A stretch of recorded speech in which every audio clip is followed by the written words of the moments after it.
श्री शिव पुराण कैलाश संहिता अध्याय 15 और 16। शैव दर्शन के अनुसार शिव तत्व, जगत प्रपंच और जीव तत्व के विषय में विशद विवेचन तथा शिव से जीव और जगत की अभिन्नता का प्रतिपादन। तदंतर उत्तम श्रेष्ठ पद्धति का वर्णन करके सृष्टि स्थिति और संहार सबको शक्तिमान शिव की लीला बताते हुए वामदेव जी के पूछने पर स्कंद ने कहा, मुने, कर्म अस्थि तत्व से लेकर जो विस्तृत शास्त्रवाद है, अर्थात कर्म सत्ता के प्रतिपादक कर्म फलवाद से आरंभ करके शास्त्रों में जो विविध विषयों का विशद विवेचन है, वह ज्ञान प्रदान करने वाला है। अतः ज्ञानवान पुरुष को विवेक पूर्वक इसका श्रवण करना चाहिए। तुमने जिन शिष्यों को उपदेश दिया है, उनमें से कौन तुम्हारे समान है? वे अधम शिष्य आज भी अन्य अन्य शास्त्रों में भटक रहे हैं, अनीश्वरवादी दर्शनों के चक्कर में पड़कर मोहित हो रहे हैं। 6 मुनियों ने उन्हें शाप दे रखा है, क्योंकि पहले वे शिव की निंदा किया करते थे। अतः उनकी बातें नहीं सुननी चाहिए, क्योंकि वे अन्यथावादी शिव शास्त्र के विपरीत बात करने वाले हैं। यहाँ 5 अवयवों से युक्त अनुमान के प्रयोग के लिए भी अवकाश है ही। उत्तम व्रत का पालन करने वाले वामदेव, जैसे धूम का दर्शन होने से लोग अनुमान द्वारा पर्वत पर अग्नि की सतह का प्रतिपादन करते हैं, उसी प्रकार इस प्रत्यक्ष प्रपंच के दर्शन रूप हेतु का अवलंबन करके परमेश्वर परमात्मा को जाना जा सकता है। इसमें संशय नहीं है। यह विश्व स्त्री पुरुष रूप है, ऐसा प्रत्यक्ष ही देखा जाता है। 6 कोश रूप जो शरीर है, उसमें आदि के 3 माता के अंश से उत्पन्न हुए हैं और अंतिम 3 पिता के अंश से, यह श्रुति का कथन है। इस प्रकार सभी शरीरों में स्त्री पुरुष भाव को जानने वाले लोग हैं। मुनि विद्वानों ने परमात्मा में भी स्त्री पुरुष भाव को जाना है। श्रुति कहती है, पर ब्रह्म परमात्मा सत चित और आनंद रूप है। असत प्रपंच को निवृत्त करने वाला शब्द ही सद्रूप कहा जाता है। चित शब्द से जड़ शब्द की जगत की निवृत्ति की जाती है। यद्यपि सत शब्द 3 लोकों में 3 लिंगों में विद्यमान है, तथापि यह यहाँ पर ब्रह्म परमात्मा के अर्थ में पुल्लिंग सत शब्द को ही ग्रहण करना चाहिए। वह सत शब्द प्रकाश का वाचक है, सन प्रकाश है। सन शब्द स्पष्ट रूप से प्रकाश का वाचक है। परमात्मा में जो सत्ता या प्रकाश रूपता है, वह उसके पुरुष भाव को सूचित करती है। ज्ञान शब्द का पर्यायवाची जो चित शब्द है, वह स्त्रीलिंग है, अर्थात परमात्मा में छिद्रपता उसके स्त्री भाव को सूचित करती है। प्रकाश और चित ये दोनों जगत के कारण भाव को प्राप्त हुए हैं। इसी प्रकार सच्चिदात्मा परमेश्वर भी जब जगत के कारण भाव को प्राप्त होते हैं, तब उन एकमात्र परमात्मा में ही शिव भाव और शक्ति भाव का भेद किया जाता है। जब तेल और बत्ती में मलिनता होती है, तब उसके प्रकाश में भी मलिनता आ जाती है। चिता की आग आदि में अशिवता और मलिनता स्पष्ट देखी जाती है। अतः मलिनता आदि आरोपित वस्तु है, उसका निर्वर्तक होने के कारण परमात्मा के शिवत्व का ही श्रुति के द्वारा प्रतिपादन किया गया है। जीव के आश्रित जो चीज इच्छक्ति है, वह सदा दुर्बल होती है। उसकी निवृत्ति के लिए ही परमात्मा में सर्वकालिक सर्वशक्तिमता विद्यमान है। ईश्वर बलवान है, शक्तिमान है, यह व्यवहार देखा जाता है। महामुने वामदेव, लोक और वेद में भी सदा ही परमात्मा की शिव रूपता और शक्ति रूपता का साक्षात्कार कराया गया है। शिव और शक्ति के संयोग से निरंतर आनंद प्रकट रहता है। अतः मुने, उस आनंद को प्राप्त करने के उद्देश्य से ही पाप रहित मुनि शिव में मन लगाकर निरामय शिव को प्राप्त हुए हैं। उपनिषदों में शिव और शक्ति को ही सर्वात्मा एवं ब्रह्म कहा गया है। ब्रह्म शब्द से व्रीहि था तत् अर्थवगत व्यापकता एवं सर्वात्मकता का ही प्रतिपादन होता है। शंभु नामक विग्रह में वृणत्व और बृहतत्व नित्य विद्यमान है। सदोतजात आदि पंच ब्रह्म में शिव विग्रह में विश्व की प्रतीति ब्रह्म शब्द से ही कही गई है। वामदेव, हंस पद को उलट देने से सो अहम पद बनता है। उसमें प्रणव का प्रकट्य कैसे होता है, यह तुम्हारे स्नेहवश में बता रहा हूँ, सावधान होकर सुनो। सो अहम पद में सकार और हकार नामक व्यंजनों को त्याग देने से स्थूल ओम शब्द बच रहा है, जो परमात्मा का वाचक है, तत्वदर्शी मुनि कहते हैं कि उसे महामंत्र रूप जानना चाहिए। उसमें जो सूक्ष्म महामंत्र है उसका उद्धार मैं तुम्हें बता रहा हूँ। हंस पद में 3 अक्षर हैं, ह, आ, सा। इन तीनों में जो अ है वह 15वें अनुस्वार और 16वें विसर्ग के साथ है। सकार के साथ जो अ है वह विसर्ग सहित है। वह यदि सकार के साथ ही उठकर हम के आदि में चला जाए तो हंसा के विपरीत सो अहम यह महामंत्र हो जाएगा। इसमें जो सकार है वह शिव का वाचक है, अर्थात शिव की सकार के अर्थ माने गए हैं। शक्त्यात्मक शिव ही इस महामंत्र के वाच्यार्थ हैं। यह विद्वानों का निर्णय है। गुरु जब शिष्य को इस महामंत्र का उपदेश देते हैं तब सो अहम पद से उसको शक्त्यात्मक शिव का ही बोध कराना अभिष्ट होता है, अर्थात वह यह अनुभव करे कि मैं शक्त्यात्मक शिव रूप हूँ। इस प्रकार जब यह महामंत्र जीव परक होता है, अर्थात जीव की शिव रूपता का बोध कराता है, तब पशु जीव अपने को शक्त्यात्मक एवं शिव का अंश जानकर शिव के साथ अपनी एकता सिद्ध हो जाने से शिव की समता का भागी हो जाता है। अब श्रुति के प्रज्ञानम ब्रह्म इस वाक्य में जो प्रज्ञानम पद आया है उसके अर्थ को दिखाया जा रहा है। प्रज्ञान शब्द चैतन्य का पर्याय है, इसमें संशय नहीं है।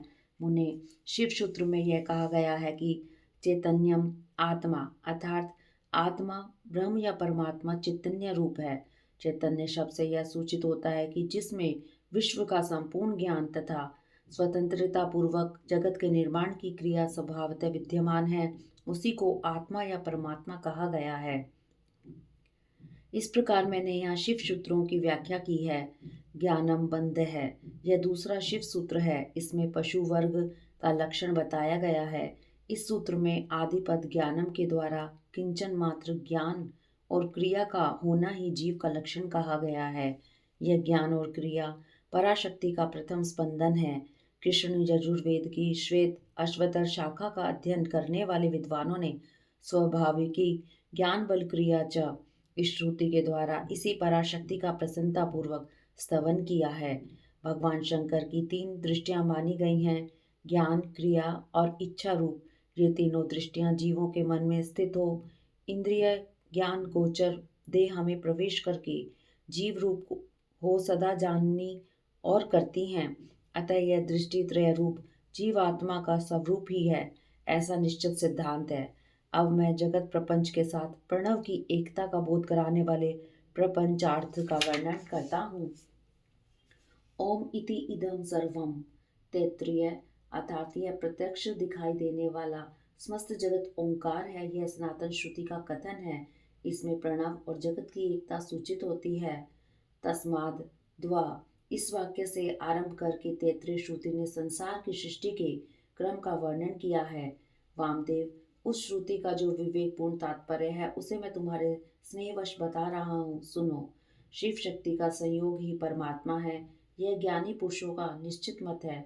शिव की जो पराशक्ति है उससे छी शक्ति प्रकट होती है। चिच शक्ति से आनंद शक्ति का प्रादुर्भाव होता है। आनंद शक्ति से इच्छा शक्ति का उद्भव हुआ है। इच्छा शक्ति से ज्ञान शक्ति और ज्ञान शक्ति से 5वीं क्रिया शक्ति प्रकट हुई है। मुने, इन्हीं से निवृत्ति आदि कलाएं उत्पन्न हुई हैं। चित शक्ति से नाद और आनंद शक्ति से बिंदु का प्रकट्य बताया गया है। इच्छा शक्ति से मकार प्रकट हुआ है। ज्ञान शक्ति से 5वां स्वर उकार उत्पन्न हुआ है और क्रिया शक्ति से आकार की उत्पत्ति हुई है। मुनीश्वर, इस प्रकार मैंने तुम्हें प्रणव की उत्पत्ति बतलाई है। अब ईशान आदि पंच ब्रह्म की उत्पत्ति का वर्णन सुनो। शिव से ईशान उत्पन्न हुए हैं। ईशान से तत्पुरुष का प्रादुर्भाव हुआ है। तत्पुरुष से अघोर का, अघोर से वामदेव का और वामदेव से सदोजात का प्रकट्य हुआ है। इस आदि अक्षर प्रणव से ही मूलभूत 5 स्वर और 33 व्यंजन के रूप में 38 अक्षरों का प्रादुर्भाव हुआ है। अब कलाओं की उत्पत्ति का क्रम सुनो। ईशान से शांति अतीत कला का उत्पन्न हुई है। तत्पुरुष से शांति कला, अघोर से विद्या कला, वामदेव से प्रतिष्ठा कला और सदोजात से निवृत्ति कला की उत्पत्ति हुई है। ईशान से चिच शक्ति द्वारा मिथुन पंचक की उत्पत्ति होती है। अनुग्रह, तिरोभाव, संहार, स्थिति और सृष्टि, इन 5 कृत्यों का हेतु होने के कारण उसे पंचक कहते हैं। यह बात तत्वदर्शी ज्ञान मुनियों ने कही है। वाच्य वाचक के संबंध में उसमें मिथुनत्व की प्राप्ति हुई है। कला वर्ण स्वरूप इन पंचक में भूत पंचक की गणना है। मुनिश्रेष्ठ, आकाश आदि के क्रम से इन 5 मिथुनों की उत्पत्ति हुई है। इनमें पहला मिथुन है आकाश, दूसरा वायु, तीसरा अग्नि, चौथा जल और 5वां मिथुन पृथ्वी है। इसमें आकाश से लेकर पृथ्वी तक के भूतों का जैसा स्वरूप बताया गया है उसे सुनो।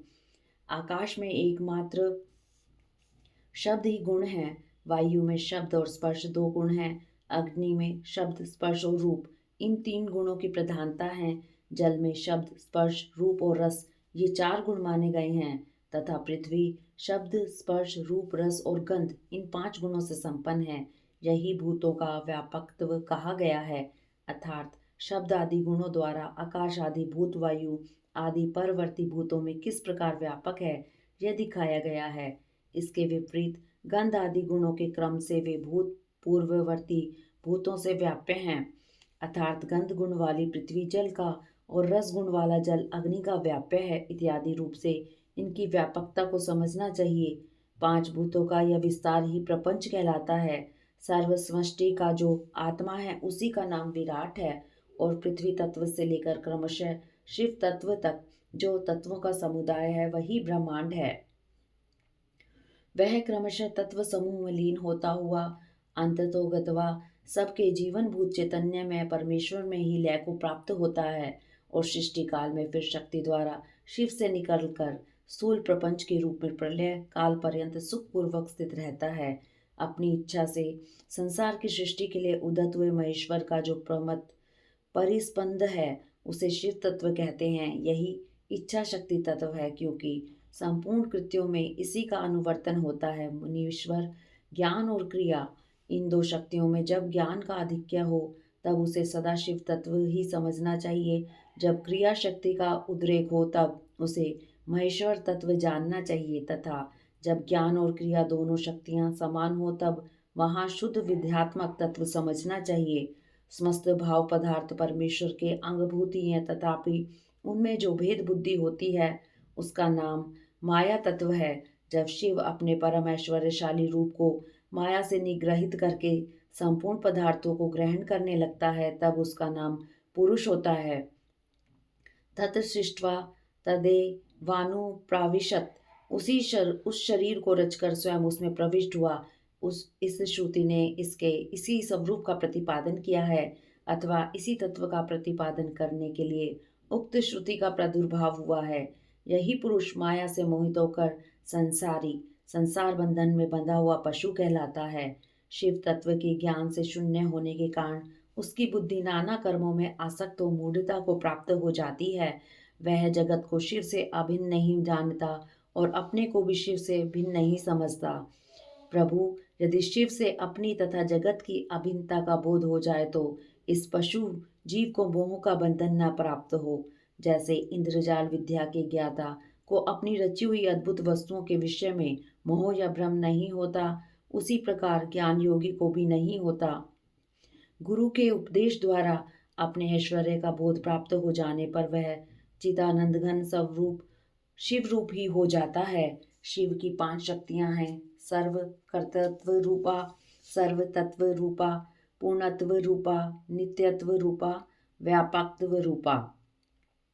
जीव की 5 कलाएं हैं: कला, विद्या, राग, काल और नियति, और इन्हें कला पंचक कहते हैं। जो यहाँ 5 तत्वों के रूप में प्रकट होती हैं उसका नाम कला है। जो कुछ कुछ कर्तव्य में हेतु बनती है और कुछ तत्व का साधन होती है उस कला का नाम विद्या है। जो विषयों में आसक्ति पैदा करने वाली है उस कला का नाम राग है। जो भाव पदार्थों और प्रकाशों का भासात्मक रूप है, क्रमशः अवच्छेदक होकर संपूर्ण भूतों का आदि कहलाता है, वही काल है। यह मेरा कर्तव्य है और यह नहीं है, इस प्रकार नियंत्रण करने वाली जो विभु की शक्ति है उसका नाम नियति है। उसके आक्षेप से जीव का पतन होता है। ये 5 ही जीव के स्वरूप को आच्छादित करने वाले आवरण हैं। इसलिए पंचकंचुक कहे गए हैं। इनके निवारण के लिए अंतरंग साधन की आवश्यकता है। इति श्री अध्याय 15 और 16।